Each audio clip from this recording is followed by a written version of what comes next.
યાત્રાધામ દ્વારકામાં ફરી એકવાર દાદાનું બુલડોઝર ફરી વળ્યું છે। ચરકલાથી દ્વારકા જતા માર્ગ પર સરકારી જમીન પર કરાયેલા દબાણોને દૂર કરવામાં આવ્યા।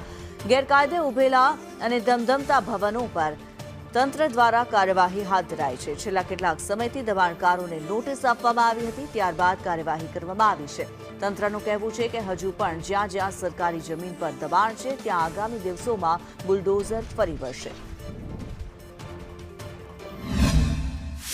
દેવભૂમિ દ્વારકામાં દાદાનું બુલડોઝર છેલ્લા કેટલાય સમયથી યથાવત છે, ત્યારે આજે ફરી પાછું દ્વારકાના જે મુખ્ય વિસ્તાર ચરકલા રોડ છે, આ ચરકલા રોડ ઉપર સરકારી જમીનો ઉપર જે ગેરકાયદેસર ભવનો ભૂમાફિયાઓ દ્વારા ઊભા કરવામાં આવ્યા હતા અને આજે ત્યાં દાદાનું બુલડોઝર ફરી વળ્યું છે। આપ જોઈ શકો છો આ દ્રશ્યો કે દ્વારકાના ચરકલા રોડ વિસ્તારમાં જે લાખો અને કરોડોની જે જમીનો છે ત્યાં દબાણ કરી અને ભવનો જે યાત્રિકોને ઉતારવા માટેના બનાવવામાં આવ્યા હતા, ત્યાં દાદાનું હાલમાં બુલડોઝર ફરી વળ્યું છે અને કેટલાય આ જ વિસ્તારમાં કેટલાય એવા ભવનો ગેરકાયદેસર બનેલા છે જ્યાં ક્યાંક ને ક્યાંક હાલમાં આજરોજ દાદાનું બુલડોઝર ફરી વળશે। ચુસ્ત પોલીસ બંદોબસ્ત સાથે છે કે આજે આ દાદાનું બુલડોઝર ફરે છે અને કહી શકાય કે જે દ્વારકાના જે એસડીએમ છે જહાંબાજ અને ખાસ કરીને જે આપણે મામલતદાર સાહેબ છે ને તમામ જે રેવન્યુની ટીમ છે અહીં તૈનાત છે પોલીસ બંદોબસ્ત સાથે।